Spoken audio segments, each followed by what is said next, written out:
Well, hello, this is John, Vintage Fisherman. Yeah, this is my first video in over a month. So recently, actually just yesterday, I got back. Went down to see my son in on the North Carolina coast, and we did some king fishing, and or attempted to. It wasn't the weather that kept us from; it was other circumstances, but I won't go into that here. And we decided, well, we'll just kingfish is not going to work out today. We're going to do some plugging. And this is his plug-in reel. It's a Penn Battle, an original Battle. Nice little reel. He uses it for bass. He uses it for plug. He uses it for everything. But this thing has got it's got something going on with it. So I told him I'd bring it back with me and give it a look. It's really odd. Well, that handle looks cracked. That may have something to do with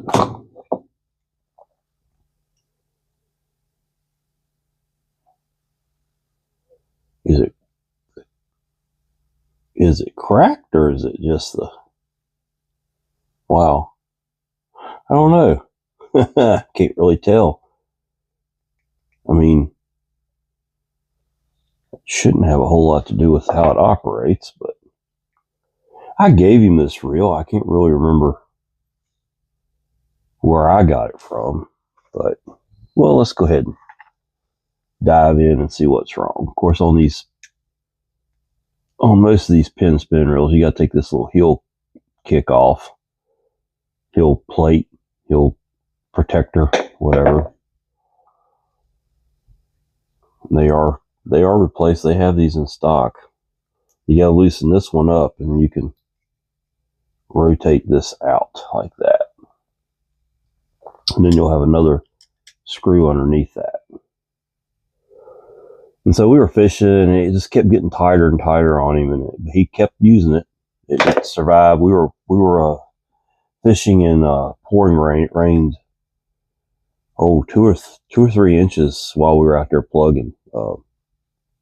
We were wrapped up in our in our rain weather gear. It looked like the Gordon's fishermen out there, both of us. But we survived through it, and we caught some fish. We got some Spanish and some blues.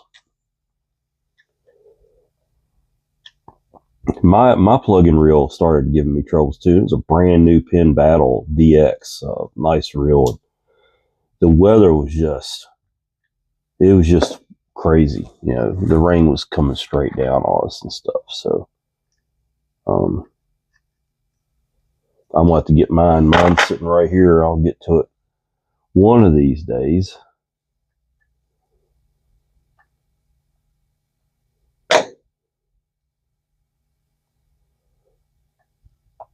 This thing got like a little hitch to it or something. I don't know what's causing it to be like that. It's like a little click or something. And so I'm going to try to diagnose it. It could be the line roller, you know.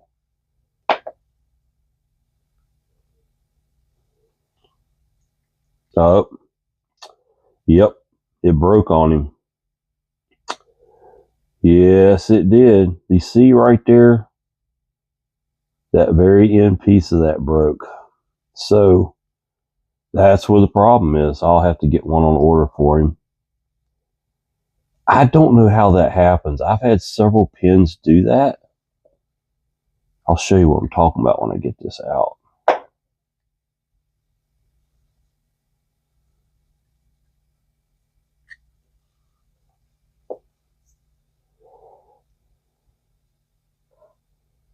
Weird thing is I'm not seeing the broken piece in here.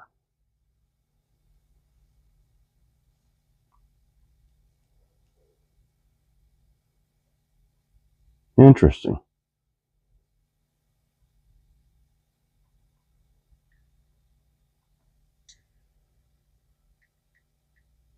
But that's clicking. Hear it? Yep. So we got a problem under here. So we definitely gonna order one of those. The teeth and bearings and everything look good on the gears. Okay. The bearings, I'd have to actually check those. I also see this screw here, something don't look right about it. Oh, I guess it is.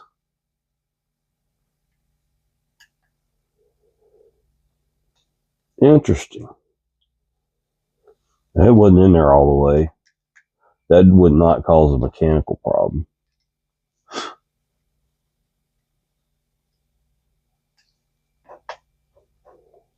So what I do in this case is I print out the parts list from Mystic, or I just go on Mystic and find the part, and then I'll get it on order. We'll fix that, and we'll get him back in business. He's coming up here to see me in a couple weeks, so I will have his reel ready for him.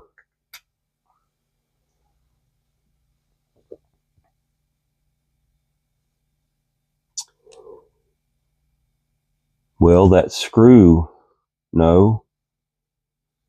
Something under here is rubbing. That shouldn't be. Well, since Penn went to China, it ain't what it used to be. We all know that. But I don't see where a part came off of this and went anywhere, so that's odd.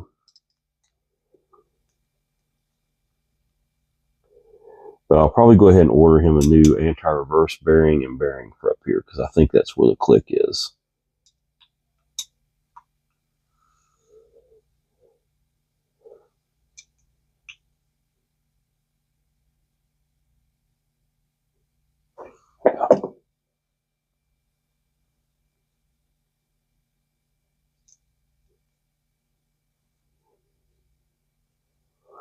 It has rained and rained and rained. We've got some tropical weather out to sea. That's what we were fishing in. And it has really been wet. I think everything's okay with the rotor and the spool. I'm going to check the drags. I may look and see how much a handle is. But this is how all this goes together. You've got shim. I'm going to lay it out, because I'll have the parts by the weekend. Shim, there was a shim, bearing, the bearing cover, I think went like that, right? And then you got another shim under there. And I'll have to look and make sure that's all correct, because trust me, it could be wrong. You got a bearing, and then you got this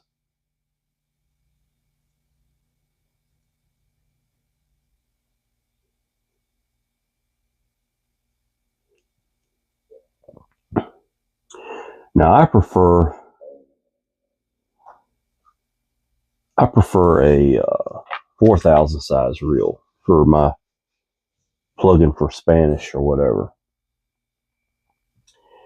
because sometimes other things will bite and you need a little more line capacity. So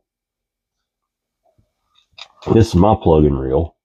That was brand new when I started the trip, and you can see I've hit the pier rail with it a few times, and they ain't never pretty after you use them once, and especially in the pouring rain. But I like a little more line capacity. As you can tell, this is a 3,000 size, which is a good bass size and okay for pier. And I told him, I said, you probably ought to upgrade to a. So he was almost going to do it. He's like, I don't want to spend the money on it right now. Well, he's smart not doing that. But if he were going to go plugging every day down there, I would definitely get a little bit bigger reel, because you're definitely going to hit something you don't want to hit with that. Eventually, the laws of averages catch up to you. Let's see what this bearing sounds like here. Oh, there it is.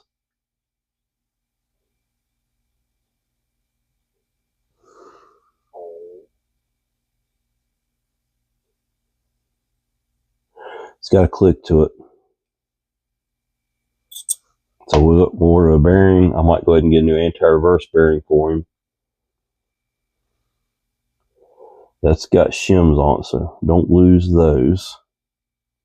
Oops.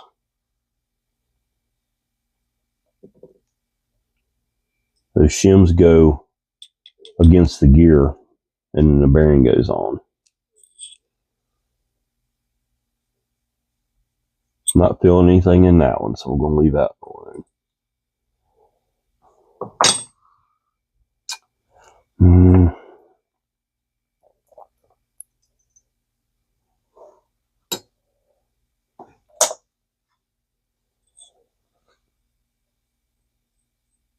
That one's okay.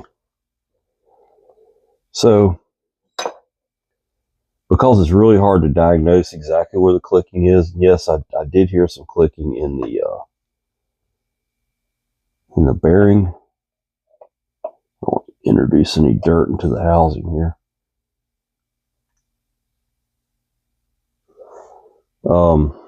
I think I'm gonna go ahead and order all these parts. I thought I had the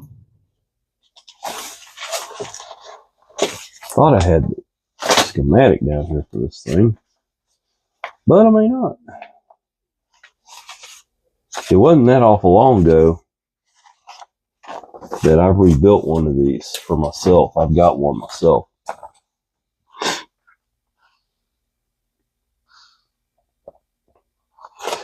There's the Fierce 3000. Well, I'll print out a schematic and bring it down here to make sure that we're getting this thing back together. Those shims in the right places, they could be wrong. And, that's what we'll do. So, I'll be back. Don't really need to clean this reel. It's clean. I just, for the life of me, don't understand what happened to that piece. It makes no sense. It's not in here.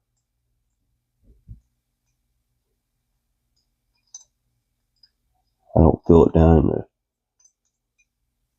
in anywhere it shouldn't be. Huh. That's really odd. It couldn't have chewed it up, so.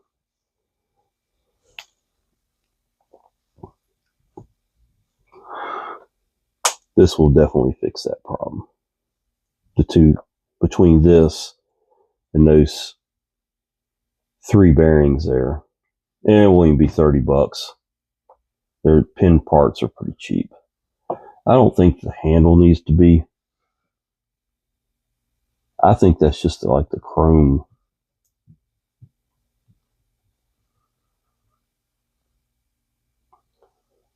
I don't know. Maybe I'll just go ahead and give him a new handle anyway. Well, anyway, let's look at the drag. I can already tell the drag's fine. It's a sealed drag. It's not anything could hurt it, but he had a hold of a couple of fish. He has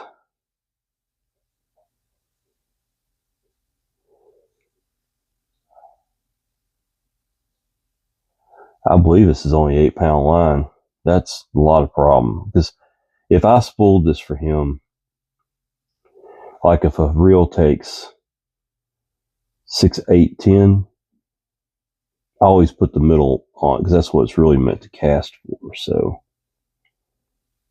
we'll take the drag apart before I put it back together and give it a look.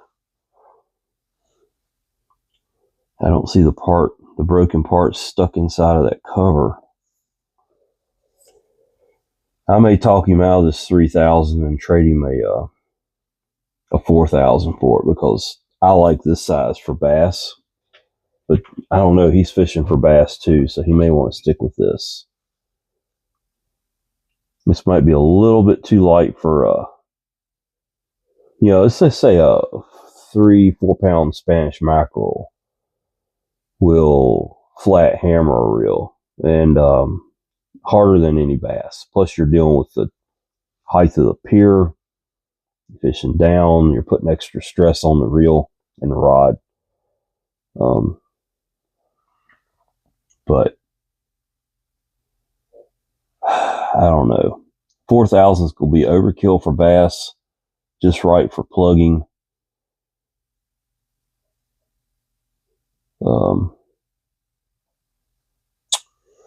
That's just really odd. That piece would be broken, not anywhere inside the reel.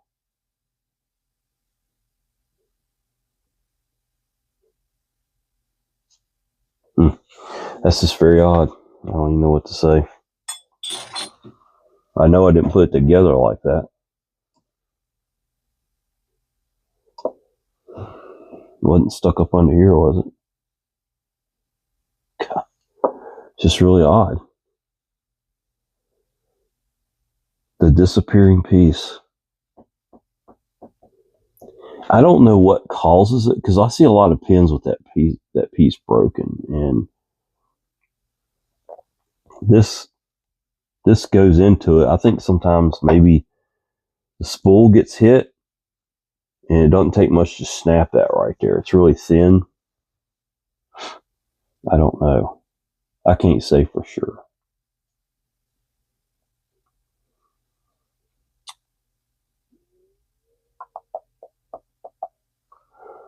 Okay, well, let's get parts on order.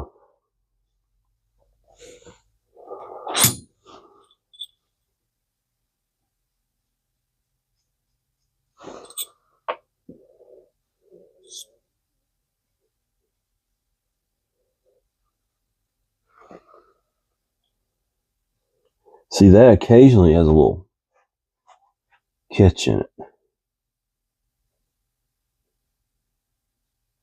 Yeah. I think I'm going to not take a chance and just give him new bearings. And the anti-reverse bearing is it's got a lot of slop in it.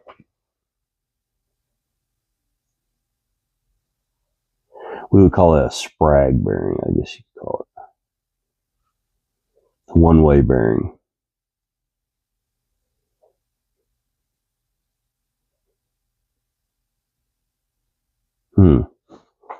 It's slipping sometimes too. Okay, so it's going to get replaced. I didn't notice that about it yesterday. That was slipping. All right, I'll be back when I get parts. We'll get this video finished. Well, here I am. I'm back fixing this reel for my son. We, as I started out the video, we had a Spanish mackerel tournament / king tournament last weekend, and well, the king tournament ain't worth talking about. The Spanish tournament, the Spanish just weren't around. I think a 2-pound Spanish won the thing, but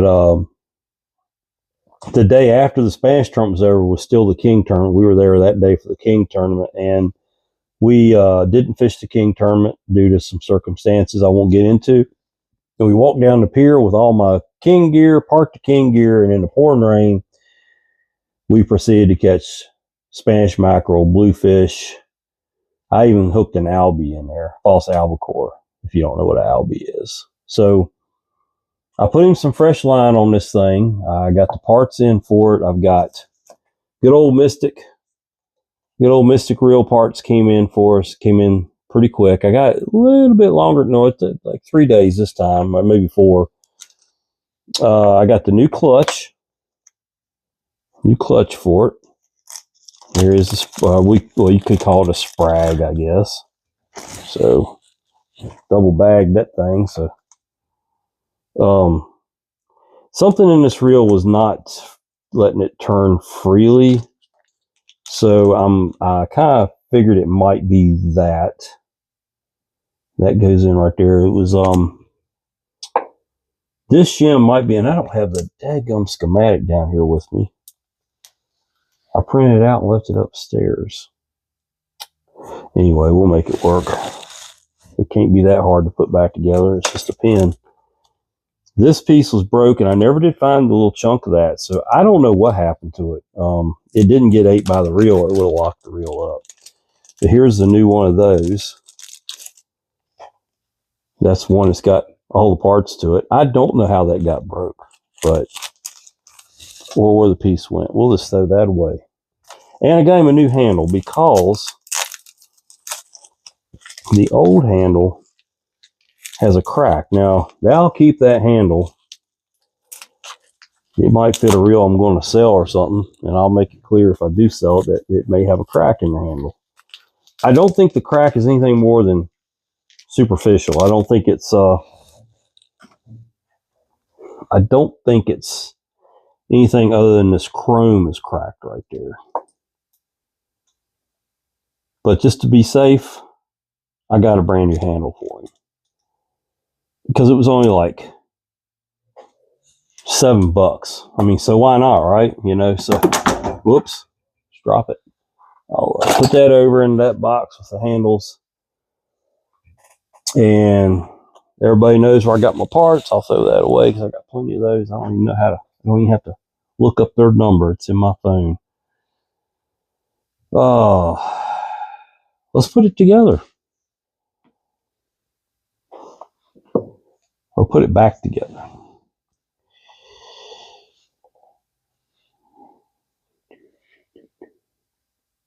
This gear goes to the, I'll take it back. This gear goes to the inside.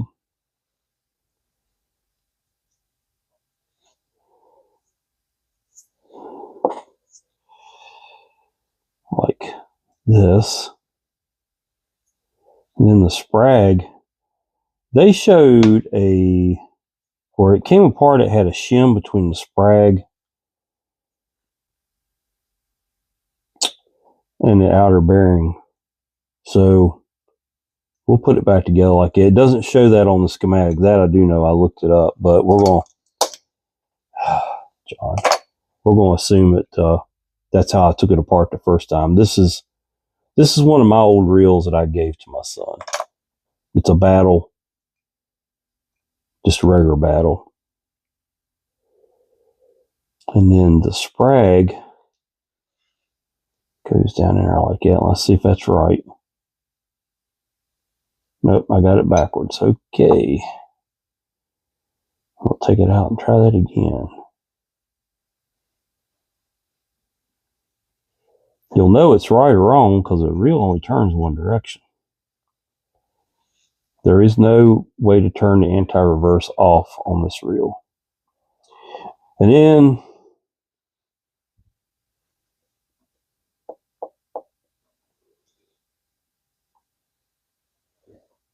goes in there like that, and then this goes in, and this goes out here on the outside of this. And that don't look right, does it? It don't look right. So, something tells me that shim's not supposed to be in there.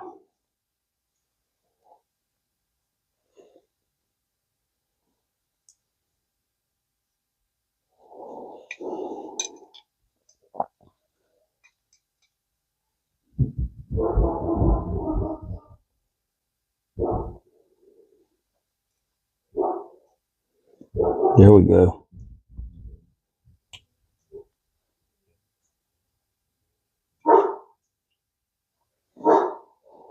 I do believe these two shims go out here.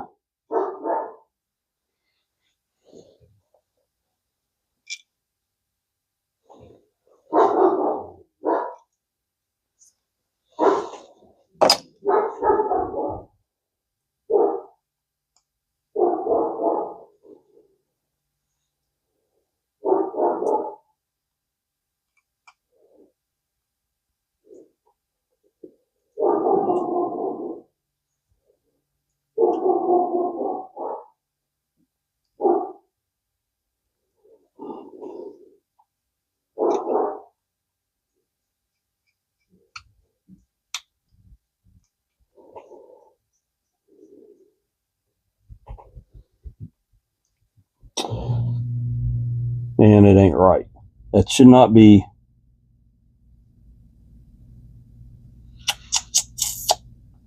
It should not be that tight, should it?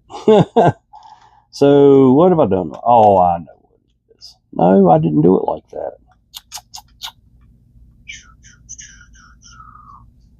Well, we're going to take it back apart. Maybe I should go get the schematic, huh? That'd be too easy. I'd have to walk upstairs to do that. This is the only critical part of the reel to worry about. The rest of it goes pretty easy.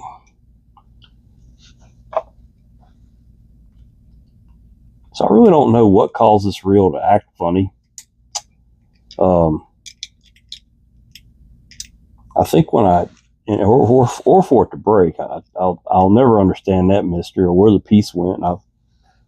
I've scraped around on that gear a little bit. It may still be up in there, but I don't know why this stack is acting like this. There's a hair in there for one thing. That ain't good.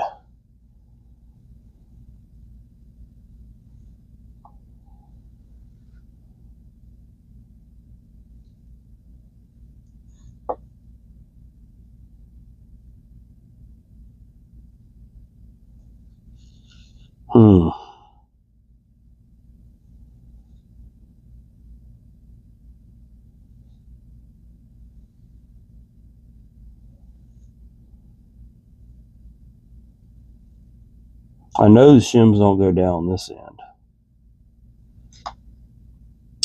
I don't know what's going on with it. It almost acts like that sprag's too tall or something. That wouldn't be good, would it?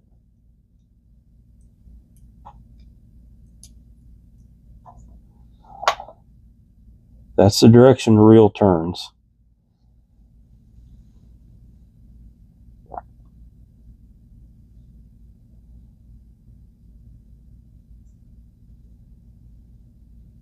Could it be that this goes in like that?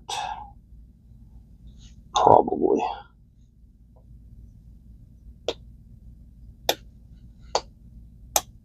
Yep. Then this goes in. Okay, now we got something going on with it. I don't know where all this hair is coming from. It's not cat hair and it's not dog hair. I don't know what it is. It's like lint or something. We had a good time. We've decided we're not going to fish any more king tournaments. So people, I guess I will get in touch on it just a little bit what happened. There was money involved in this tournament, like $1,000 or something for first place. But the problem is people get out there and they act like it's for $1 million, and they don't want to help. And the tournament's well run, and I don't blame the operator of the tournament. He does a good job. It's a tireless job to do that. He plans it all summer. He does 2 of them a year. I'm just not going to do any more of them. I like to fish to have fun. I got out of tournament bass fishing because it was no longer fun to me. I don't want to have to be somewhere to set time to go fishing and fish in whatever kind of weather. That morning I woke up and I looked at it was a tropical storm blowing through Imelda or whatever that thing was. And, you know, had I not been in a tournament, you know what I'd done? I stayed in bed. Call me whatever you want to. I'd have stayed in bed. I didn't care to be out there in that rain. And the wind's really what caused the problem with the tournament. It wasn't the rain. I can deal with rain, but getting our anchor line set in the wind was very difficult. It was dark because of the rain. And it's hard to see our lines, and everybody was getting fussy about it and blah, blah, blah. And I can make up a million excuses, but it's just something I'm never going to do again, so it doesn't matter. I've been invited to another pier to fish their tournaments, and maybe I will, maybe I won't. I don't know. It don't matter to me. If I can't have fun, I ain't doing it.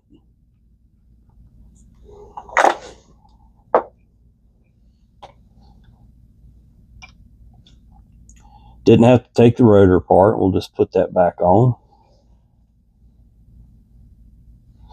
There's a little bushing inside there, and there's one on the inside of the reel. You got to make sure that's in there. You'll tighten this up because you don't want this rotor to wobble.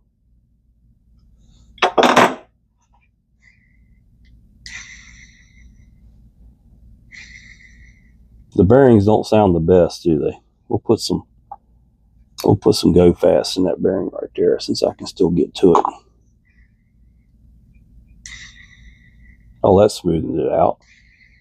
I probably should have went ahead and ordered new bearings for it, but then you got this keeper here, and it's got 2 different locations. You can put it wherever you like it. It don't matter.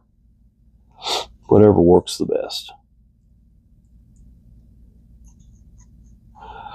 Excuse me, folks.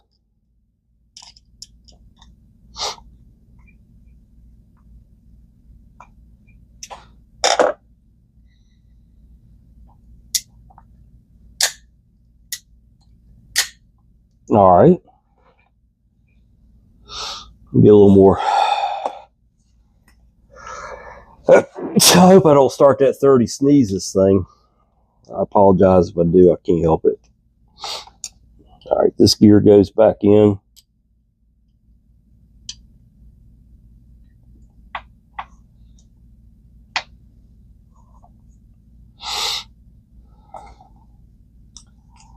Put some, oops, that's, well, we can make it work.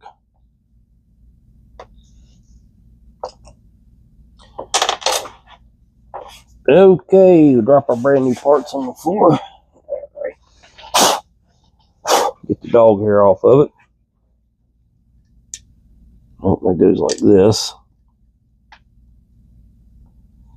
That's sitting there just like that. Let me check this gear and make sure that piece of metal is not. Oh, there's a little something right there. It could be right there. It could have been it, but it's not a real big piece of metal by any means. Hell, I don't see anything.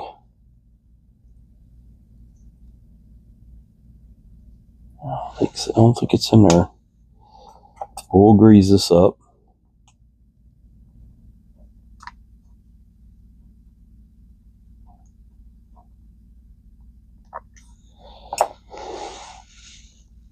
That goes in just like that. And then your shaft,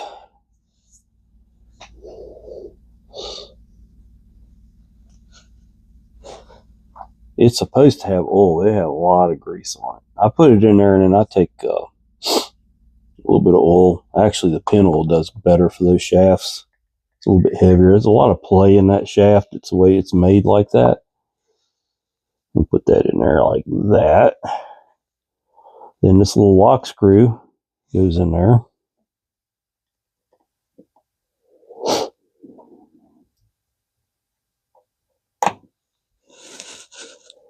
Make sure that's tight, because if that comes loose when you're fishing, you're done.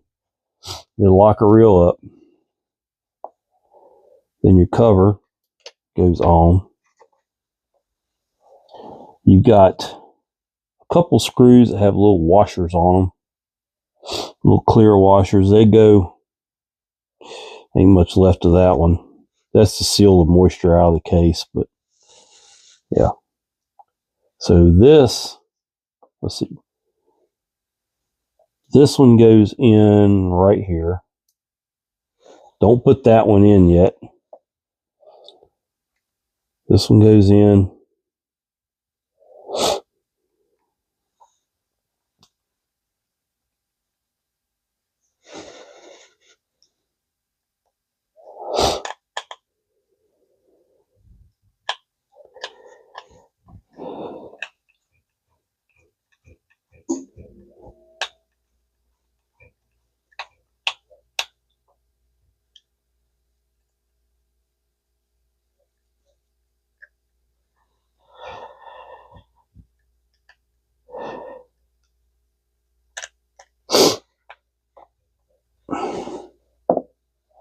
Then that little hook goes up in, there's a little slot underneath there. You put that up in there.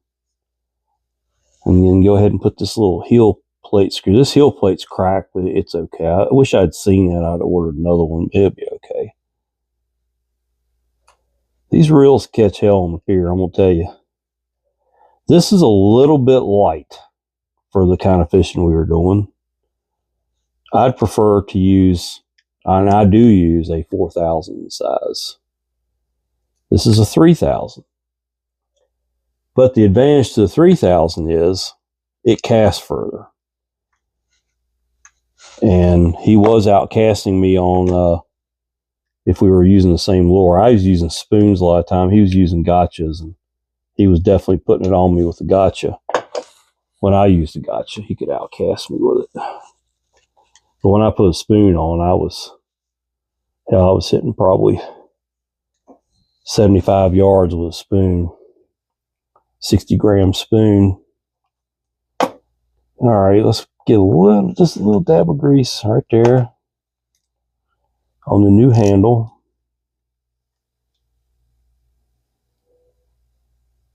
We'll put a little bit of oil to protect it.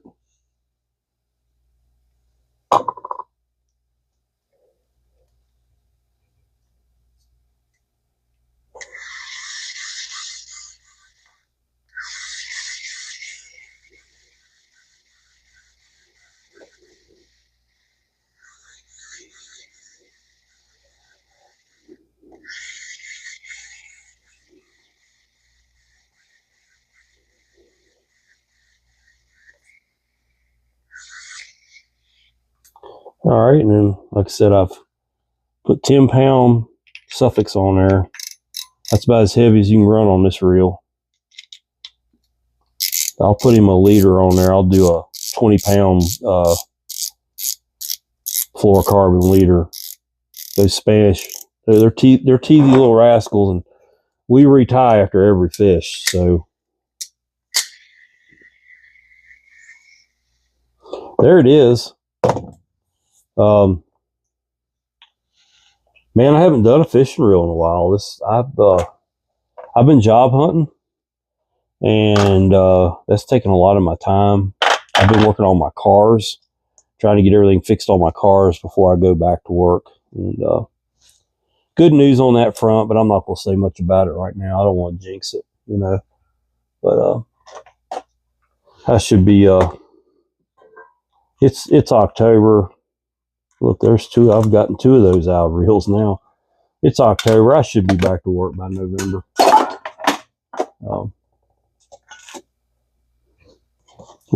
So we'll see. We'll see. I've been out of work for a long time, and I've paid a lot of bills, medical bills. Oh, 12,000 in medical bills and not have a job is that's steep. That's really steep. But anyway, dude to let me go don't give a shit, right? He's just another rich man. He's living life. He don't care what everybody else goes through. So it is what it is. All right, folks. Well, that's a Penn 3000 Battle. Those are not nice reels. The Penn Fierce is now what the 3000 was. The Battles were. The Battles are, I think they have the CNC machine gears now. This is a 6.810, so it's got 140 yards of 10. So he ain't got a lot of room to fight. And I'm going to suggest to him, if he has to get some braid put on here, maybe, and then go with the leader. If he wants to keep using the 3000. Me personally, that's a nice bass reel, but not a nice Spanish reel, because if a big Spanish gets it, you're going to use every bit of that line and then some. So anyway, thanks for watching. Please like and subscribe, and take a kid fishing. I took my kid fishing last weekend. Take your kid fishing. This is John. Talk to you later.